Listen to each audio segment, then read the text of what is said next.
우리나라에도 국립박물관이 있습니다만 세계적으로 유명한 박물관에는 세계 각처에서 수집한 수많은 유물들과 또한 문화재들 그리고 값비싼 작품들이 게시되어 있거나 또는 소장되어져 있습니다. 세계적으로 큰 박물관이라고 하면은 미국 스미소니안 박물관이나 또 프랑스의 루블 박물관이나 또 영국의 대형 박물관을 들 수가 있을 것입니다. 저 대형 박물관 속에는 전 세계에서 수집되어져 있는 800만 점이라는 많은 문화재, 유물, 작품들이 소장되어져 있다는 것입니다. 800만 점이라는 것이죠. 그런데 그 800만 점 가운데서 최고로 인류 문명사 가운데서 가장 귀한 그런 유물을, 문화재를 한번 택하라 한다면 그 사람들은 로제타 스톤이라는 그 비석을 그것을 추천한다는 것입니다. 마치 우리나라의 저 광개토 대왕비처럼 그래서 그 로제타 스톤이라는 비석을 말하는 것입니다. 사실 저 로제타 스톤 비석은 저게 영국계 아닙니다. 에집트에서 이제 있던, 사실은 이집트가 원주인이 되겠죠. 그 당시는 식민 지배를 받고 있던 때였는데, 그래서 그 이집트가 주인인데 지금 프랑스 사람들이 다스리고 있다가 그때 프랑스 군대하고 영국 군대가 또 충돌하는 과정에서 영국 군대가 승리하는 바람에 저 로제타 스톤은 영국 대형 박물관으로 가 있게 된 것입니다. 저 로제타 스톤은 주전 196년도에 만들어졌다는 것입니다. 그게 로제타란 지역에서 저 비석이 발견된 것은 1799년도 한 2000년 후에 이게 발견이 된 것입니다. 자, 그런데 왜 이렇게 이 비석 하나가 중요하게 여겼냐? 아주 귀하게, 그리고 가장 영국의 대형 박물관 가운데서 가장 메인되는 좋은 자리에 딱 전시가 되어 있다는 것입니다. 그럼 그 비석이 큰 그런 비석이냐? 그렇지도 않다는 거죠. 한 높이가 114m, 4cm, 1m 조금 더 되는 것이죠. 너비 폭이 74cm 정도, 그렇게 되는 비석인 것입니다. 저 비석의 중요한 것은 글자가 새겨져 있는데 3등분 해가지고 맨 위에, 중간에 또 맨 아래에 글자가 세워져 있다는 것입니다. 여러분, 예수님의 그 제패 가운데서도 유대인의 왕 예수라, 이렇게 그 유대인의 왕이라고 하는 그게 또 보면은 히브리어로 써 있고 또한 그리스로 써 있고 로마 말로 쓰여져 있었습니다. 저처럼 저 비석의 글자가 저 고대 이집트 상형 문자로 맨 위에 쓰여 있고, 그 다음에는 중간쯤에는 그 당시 사람들, 민중들이 사용하는 데모딕 그 문자라는 글자로 쓰여져 있고, 또 맨 아래는 그리스, 그 당시 예수님 당시에 다 그리스가 그 말이 사용되었잖아요. 그리스로 쓰여져 있다는 것입니다. 자, 그런데 여러분, 저 맨 위에 있는 그 상형, 고대 이집트의 상형 문자로 쓰여져 있다는데, 중동 지역에 있어서 과거에 패권을 이런 나라들을 보면은 북쪽에서는 아수르 제국, 아시리아 제국, 바빌로니아 제국, 그 다음에 그리스 제국, 로마 제국, 이런 제국들이 있었고요. 남쪽에는 이제 고대 이집트 파라오 왕조를 비롯해 그 4,000년 동안 이어져 온 것입니다. 대단한 강대국이죠. 4,000년 동안 그 룩소 지방이라는 데 가면은 여러분, 피라미드 같은 거 얼마나 큽니까? 불가사의라 그러잖아요.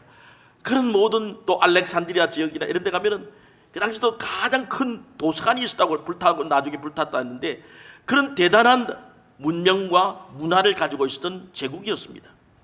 근데 이상한 것은 4,000년 동안 내려온 그 모든 상형 문자를 해독을 못하는 거예요. 자, 그래서 그 상형 문자들을 이 그림이 있으니까 이렇게 추정은 할 수가 있고, 역사학자들이라든지 또는 이제 고고학자들이 추측은 하는데 정확하게 이 글자는 이 글자고 이걸 모르는 거예요. 심지어 이집트 사람들도 자기 조상들의 그 글자를 잘 모르는 거예요. 아무도 정확하게 해독을 하지 못하고 해석을 하지 못했습니다. 상형 문자이니까 각각 학자들마다 다양한 해석과 추측이 있을 뿐이었습니다. 근데 이 로제타 스톤이 발견되고 나오는 바람에 그 같은 내용을 이 고대 에집트 상형 문자고 제일 밑에 보면 당시에 활용되었던 그리스 문자, 그리스어는 지금도 사용되고 있잖아요. 그게 비근한 예로 그 당시 헬라 제국에 그 알렉산더 대왕이 죽고 났을 때 그 포톨레마이어 장군이 에집트 쪽에 내려가 가지고 왕조를 이루게 됩니다. 근데 그 이름이 상형 문자로 된 포톨레마이어라는 이름하고 그리스 문자로 된 것을 똑같은 내용은 비슷하게 같은 내용이 적혀 있으니까 그걸 서로 대조를 하는 거예요. 그렇게 해가지고 글자 하나하나를 이게 다 이걸 여기에 A자, 요거는 B 발음이 나는 거다, 요거는 그림으로 상형 문자는 무슨 뜻이다 하는 것을 해독해낸 것입니다. 해석해낸 것입니다. 그래서 이 4,000년 동안 그 찬란한 문명이 있고 문화가 있었고 역사적인 유물들이 많이 있었지만 정확한 연대 또 어느 왕 때 어떤 모든 유물이 있다는 것을 정확하게 알지를 못했는데 이 로제타 스톤을 통해 가지고 이게 모든 글자들이 해석이 되고 해독이 됨으로 말미암아 암흑에 갇혀 있던 그 이집트의 모든 문명의 그 역사적인 것들이 세상에 다 드러나게 된 것입니다. 로제타 스톤이 고대 찬란했던 이집트 문명과 역사를 이해하는데 결정적인 마스터 키 역할을 감당했다는 것입니다. 따라서 로제타 스톤은 단순히 비석이 아니라 세계에서 가장 귀중한 역사적 유물적 그런 문명사를 밝혀준 그런 유물이라고 평가받고 있는 것입니다. 고대 이집트 문명의 해답이 로제타 스톤에 있었던 것처럼 예수 그리스도는 인간의 궁극적인 모든 문제들, 그 문제들의 로제타 스톤과 같이 그러한 역할을 감당하는 분이 바로 예수 그리스도인 것입니다. 로제타 스톤은 고대 이집트 문명의 역사적 내용을 해석하는 열쇠일 뿐만 인류가 직면하고 있는 여러 가지 인간의 문제들, 그 모든 키는 해결의 해답은 안겨주지 않는 것 아니겠습니까? 인간의 생로병사의 문제, 인생의 가치관의 문제, 참된 가치관이 뭐냐, 영원한 진리가 무엇이냐, 인간의 도덕률의 문제, 그리고 인간의 죄와 죽음과 내세의 문제, 이런 문제들은 아무리 현대과학이 발전한다고 하더라도 또한 모든 역사적이나 또 요즘 인공지능의 그런 모든 과학이 발달하더라도 해결해 줄 수 없는 문제들인 것입니다. 역사적으로 사상가들, 철학자들 또 이런 분들이, 유명한 분들이 나타나지 않습니까? 이 공자, 석가모니 이런 분들 대단한 분들 아니겠습니까? 공자 선생은 한 번은 그 제자인 자로라는 제자가 이렇게 질문을 했다는 것입니다. 선생님, 스승님, 죽음 이후의 세계에 대해서 어떻게 생각하고 있고 좀 대답을 해 주시기 바랍니다. 그렇게 질문을 하니까 공자가 뭐라고 대답했냐니까 미지생인데 언지사하냐 이렇게 이야기하더랍니다. 미지생, 삶도, 지금 살아있는 삶도 다 알지 못하는데, 제대로 알지 못하는데 죽음에 대해서 어찌 알겠는가 이렇게 대답하더라는 것입니다.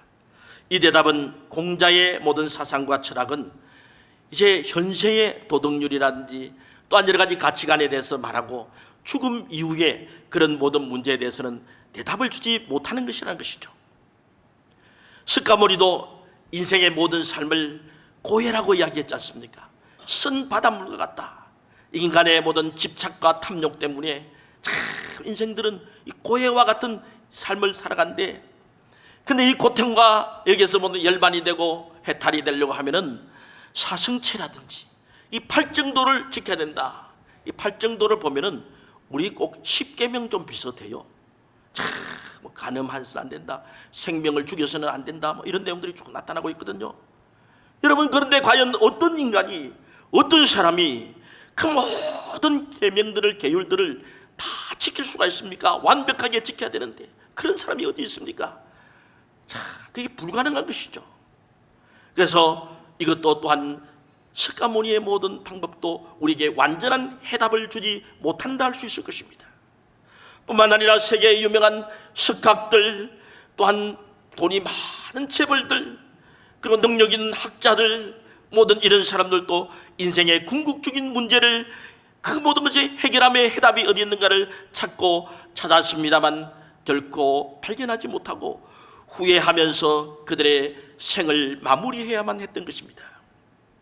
그렇다면 인간의 궁극적인 인생의 해답은 어디에 있으며, 또한 이 인생이 지고 있는 모든 수고하고 무거운 짐들, 우리의 모든 문제들은 어디 가서 그 해답을 찾을 수가 있겠습니까? 인간과 신과의 이 하나님과의 문제, 관계의 문제, 그리고 우리의 육체적인 삶의 문제뿐만 아니라 영적인 문제, 그리고 구원의 문제, 또한 우리가 인생의 모든 짐 중에 가장 무거운 죄의 문제, 그리고 죽음 이후의 사후의 문제, 누가 여기에 대한 해답과 모든 것을 또한 해결해 줄 수가 있느냐 말씀인 것입니다. 근데 성경을 가만히 자세히 읽어보면 성경은 우리에게 그 해답을 주시는 분이 있다고 말씀하고 있습니다. 바로 여러분이 잘 아는 그분은 예수 그리스도이신 것입니다. 할렐루야.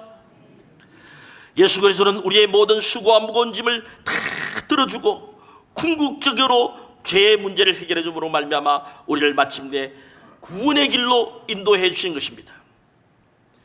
여러분, 현대인들은요 정말 무거운 짐을 지고 가고 있고 살아가고 있고, 현대인들은 또한 살아가면서 많은 상처를 가슴에 안고 살아가고 있습니다. 여러분, 참 치열한 생존 경쟁의 경쟁사회잖아요. 그러니까 보듬어주고 또 뭐 상대방을 위로해주고 또 격려해주고 이런 것이 아니라 서로 깎아내려야 되고 내가 더 올라가야 되고 우리 회사가 더 잘 돼야 되고 다 이런 관계지 않습니까? 그러다 보니까 우리 각자 개인 한 사람 한 사람은 정말 우리 마음이 괴로운 거예요. 답답한 거예요. 우울증도 걸립니다. 또 사람들이 여러 가지 괴로워합니다. 고통 중에 있습니다. 현대인들의 마음은 항상 아프고 짓눌려 있습니다. 이 아픈 상처를 어디 가서 누가 사매어주고 치유함을 받을 수가 있단 말씀입니까?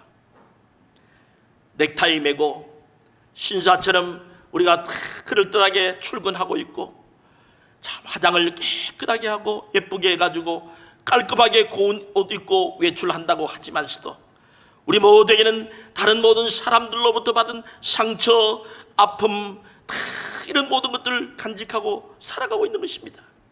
가정에서도 상처받고 직장에 가서도 상사로나 또 다른 모든 이제 주변의 동료들로부터 상처받고 사업장에 가서도 거래처나 모든 사람들로부터 상처받고 또한 이 모든 고통 가운데서 괴로움 가운데서 이 모든 것을 누가 사매어주고 누가 위로해 줄 수 있고 이 모든 문제를 해결해 주시는 분이 누구란 말씀인 것인가요?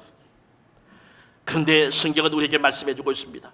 누구든지 예수님께로 나오기만 하면은, 예수님을 믿기만 하면 그 순간에 인간의 모든 수고하고 무거운 짐들이 다 가벼움을 받게 되고 해결함을 받게 된다. 십자가에서 당하신 하나님의 아들 예수 그리스도의 고통과 저주와 그 괴로움, 아픔 모든 걸 통해 가지고 부끄러움, 수치 때문에 우리는 우리 인생의 무거운 짐들이 다 해결함을 받고 나아가서 우리의 죄의 짐, 죄의 문제까지도 해결함을 받게 된다고 약속해 주고 있는 것입니다. 사랑하는 여러분, 주의 보혈의 능력이 모든 우리의 죄의 문제를 해결해 주는 것입니다. 그렇습니다. 인간이 가지고 있는 수많은 모든 문제들 가운데, 모든 괴로움 가운데, 무거운 짐 가운데 가장 무겁고 가장 우리를 안타깝게 하고 우리를 괴롭게 하는 것이 죄의 짐, 죄의 문제 아니겠습니까? 근데 그 죄의 문제를 그리스도께서 우리의 근본적인 문제, 우리 죄의 문제를 해결해 주시고 우리 영혼을 구원해 주시고 우리 또한 모든 인생의 삶의 실타래처럼 얽혀있는 모든 문제에 해답을 해결할 해답을 안겨준다는 거죠. 그러니까 우리 예수님은 마치 캄캄했던 그 에집트 문명의 모든 것을 다 풀어준 로제타 스톤과 같은 그런 역할을 하는 것입니다. 할렐루야. 여러분, 죄라는 글자를 이 한자로 넉사자 밑에 안일비자 하지 않습니까? 이걸 감감히 한번 생각해 보면 참 이게 참 희한해요. 이 넉사자는 뭐 동서남북이 될 수도 있고 사방팔방이 될 수 있고 다 이렇지 않으세요? 그러니까 죄를 짓고 나면은 동서남북 다 사방으로 모든 게 안일비자, 이게 불통하고 또 안 되고 이게 이렇게 된다는 것이죠. 이 죄 허물죄자, 죄죄자잖아요. 죄를 안고 죄를 짓고 나면은 사방으로 모든 것이 다 안 되고 안일비자 안 되고 다 이 불통이고 그렇게 된다는 거죠. 근데 우리 십자가는 말이에요. 자, 열십자 하나님과 수직적으로 보면 하나님과 우리 관계가 십자가로 말미암아 자, 이게 회복되어진 거죠. 또한 수평적으로 보면 사람과의 관계, 사람과 모든 사물과 환경과의 관계, 이 모든 것이 다 십자가를 통해 가지고 이게 다시금 회복시켜주고 다 그래서 사통팔달 모든 것이 다 형통하게 된다는 것입니다. 그래서 십자가는 불통에서 형통으로 만들어주고 속박에서 자유로 우리를 만들어주고 죽음에서 생명으로 만들어주며 지옥에서 천국으로 인도하여 주는 줄로 믿습니다. 십자가의 그 그늘 아래 나가면 예수 그리스도의 보혈의 공로를 의지하면 우리의 심령에 주님이 주시는 평안이 물밀듯이 임하게 되는 거예요. 하나님의 사랑이 강물처럼 임하게 되는 것입니다. 죄의 속박에서 해방이 되고 인생의 모든 무거운 짐들이 눈 녹듯이 녹아지면서 하나님을 의지하고 믿음 가운데 나갈 때 십자가의 보혈의 모든 능력 가운데 우리는 승리하며 모든 신앙생활을 해나가게 되는 줄로 믿습니다. 그래서 십자가는요, 우리 모든 죄짐 속박에서 모든 문제에서 해방시켜주는 거예요. 우리 찬양 가운데도 그런 복음송이 있잖아요.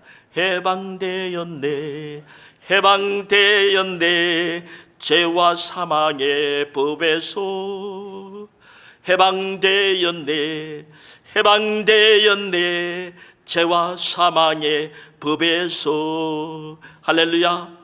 죄와 사망의 법에서 우리의 모든 문제를 해결해 주셨다는 것이죠. 십자가의 은혜, 십자가의 능력이 우리의 모든 문제를 해결하여 주신 줄로 믿습니다. 죄 없으신 하나님의 아들 독생자 예수 그리스도께서 나와 여러분 우리의 죄 때문에 십자가 상에서 저주의 십자가, 고통의 십자가, 수치의 십자가를 심으로 말미암아 거기에서 인간의 인생의 모든 문제를 다 해결해 주신 것입니다. 여러분, 이번 올림픽에서 여러분 몇 나라가 출전해 주지 않습니까? 206나라가 출전했습니다. 자, 그리고 선수들은 1714명이 출전했다는 거죠.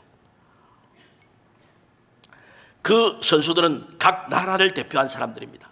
그래서 가슴에도 자기 나라의 국기를 달고 있고, 그리고 옆에 어깨 쪽에도 보면 자기 나라 국기를 이렇게 달고 있으며, 그리고 덩어리 쪽에는 자기 나라의 그 영어 이니셜, 우리나라 같으면 KOR, 코리아니까 KOR, 미국은 USA, 이런 식으로 다 이렇게 덩어리에 그걸 다 이니셜이 포함되어 있죠.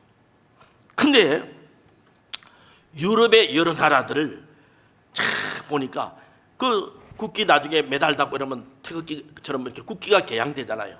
근데 국기들 보면 십자가만 그려져 있는 나라들이 많은 거예요. 그런 나라가 한두 나라가 아니에요. 십자가가 그려진 나라가 보면은 영국, 스위스, 노르웨이, 핀란드, 스웨덴, 덴마크, 아이슬란드, 호주, 뉴질랜드, 이런 나라들 보면은 그냥 십자가가 국기에 다 걸려 있는 거예요. 자, 그렇다면 왜 십자가를 그 사람들이 아무 뜻도 없이 아무 의미도 없이 그냥 그렇게 기록해 놨겠어요? 아니에요. 자, 유럽에 있는 나라들 복음이 들어오고 십자가의 그 복음이 들어오고 그리스도의 하나님의 사랑이 들어오고 이렇게 하니까 그 나라들 조상들은 다요 어떤 나라냐, 조상들이 해적들이었습니다. 그리고 다 발바리언 야만족들이었습니다. 그런 나라들인데 다 십자가 태극기 그려진 그 국기에 그려진 나라들은 선진국이 되고요, 복지 선진국이 되고 다 민주주의가 꽃을 피우는 나라들이 된 것입니다. 여러분, 예수 그리스도의 복음을 믿고 십자가의 공로를 의지할 때 복받은 나라가 되고 그 복받은 나라의 후손들이 된 것입니다.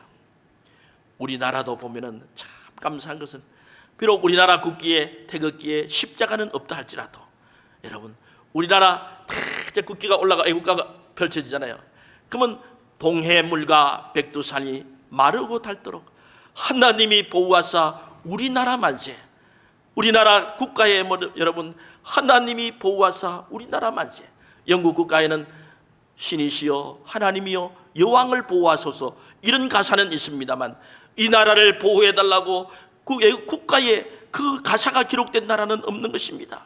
그래서 믿는 자들이 많아지고, 여러분 우리나라에 믿는 자들이 얼마나 많은 줄 아세요? 1885년도 언더우드와 아펜셀러의 그 선교사들이 처음으로 인천 제물포항에 도착해가지고 그때부터 복음이 전파됐는데, 여러분 종교 인구 가운데서 우리 개신교, 우리 기독교가 20%를 차지합니다. 불교가 17%, 그리고 가톨릭이 10%. 그렇기 때문에 가톨릭도 다 보면 십자가, 성부, 성자, 성령, 그 사람들은 우리보다 더 십자가 늘 성호 걷고 이렇게 하거든요. 여러분 저는 좋은 것이라고 생각해요. 무조건 막 가톨릭은 막 이렇게 뭐 다 반대하고 이거 한꺼번에 그래서는 안 된다고 생각해요. 그래서 그 사람들은 그러면 31%다, 30%가 되잖아요.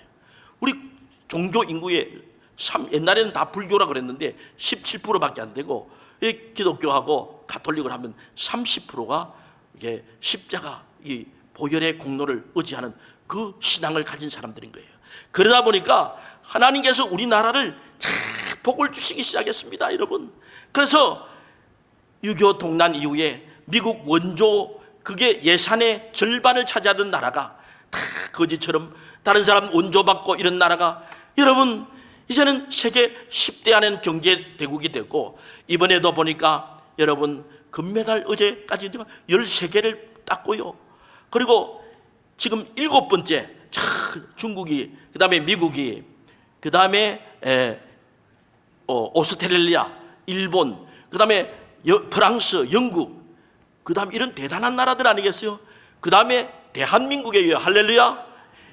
이게 나라가 국력이 올라가고 그러면 스포츠, 문화 이런 게 창달되고 막 잘하게 되거든요. 하나님께서 우리 민족에게도 하나님을 찾고 십자가에 이 보혈이 흐르고 또한 하나님을 예배하며 섬기는 이 백성들에게 하나님께서 복을 더하여 주신 줄로 믿습니다. 그렇습니다. 성경에 보니까 예수님이 십자가에서 화목제물로 그 제물이 되심으로 말미암아 우리가 하나님 앞으로 의젓이 나아갈 수 있는 길이 열리게 되었습니다. 십자가 위에서 죄 없으신 예수님이 죄인이 되어서 돌아가심으로 말미암아 우리가 의인이 되었습니다. 누구든지 저를 믿으면 영생을 얻는다고 말씀하고 있습니다. 여러분, 십자가가 주시는 은혜요 하나님의 사랑이 여기에 녹아있는 줄로 믿습니다.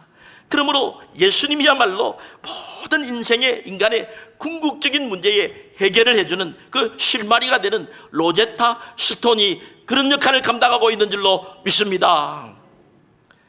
인생의 모든 문제가 십자가 앞에서, 십자가 안에서 다 풀려지게 되는 것입니다. 여러분, 교회에 왜 나옵니까? 이 무더운 여름 날씨에 여러분 땀을 뻘뻘 흘리면서 교회에 왜 나옵니까? 십자가, 교회는 십자가로 세운 십자가의 집입니다. 교회마다 십자가 표식이 없는 그런 교회는 이단이거나 잘못된 교회입니다. 여러분, 어쩔 수 없이 개척교회 이런 데서는 어쩔 수 없다 할지라도 다 보면 십자가가 그려져 있습니다. 십자가 지신 주님이 계시고 이 주님의 전에 나오면은 십자가 지신 주님의 은혜가, 보혈의 모든 공로가 여기에 흐르고 있는 것입니다. 그래서 마귀는요 다 좋은데 교회에 못 나가도록 방해합니다. 교회에 나와가지고 하나님의 자녀들이 찬송 부르고 영광 올려드리고 또한 하나님 앞에서 보혈의 공로를 찬양하고 기도하고 말씀 받고 이런 것을 제일 싫어하는 거예요. 십자가의 집, 그래서 교회 못 가도록 방해하고 교회 못 가도록 막 여러분들을 어떻게 하든지 못 가도록 하는 거예요.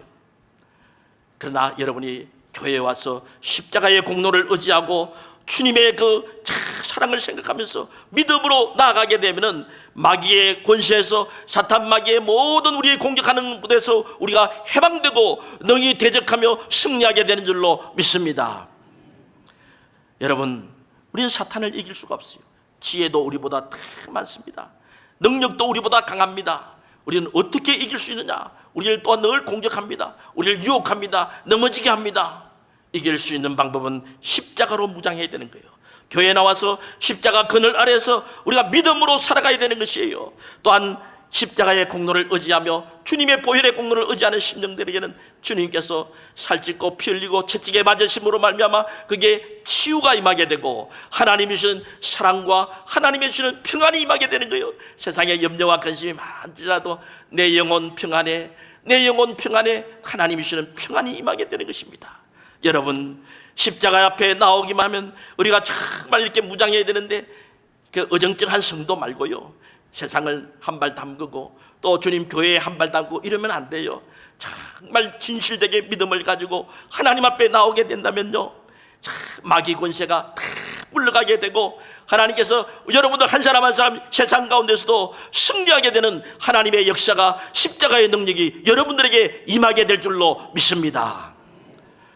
그러므로 십자가로 무장하시길 바랍니다. 십자가를 높이 들고, 오늘 사도 바울도 십자가만을 자랑하겠다고 말하고 있지 않습니까? 여러분, 우리들도 십자가만을 자랑하며 십자가 은혜에 감사하면서 나아가는 복된 성도들이 되시기를 주님의 이름으로 간절히 소원합니다. 말씀 후에 성찬 예식이 거행됩니다. 우리 모든 성도들 주의 잔과 떡을 받는 가운데 골고다 언덕 위에 우리를 위해서 살찌고 피 흘리신 주님의 십자가를 깊이 묵상하시길 바랍니다. 그리고 십자가를 붙들고 여러 가지 모든 고해 같은 세상 가운데서도 끝까지 믿음으로 전진하며 구원의 은총을 누리는 복된 성도들 우리 모두 되시기를 주님의 이름으로 축원합니다.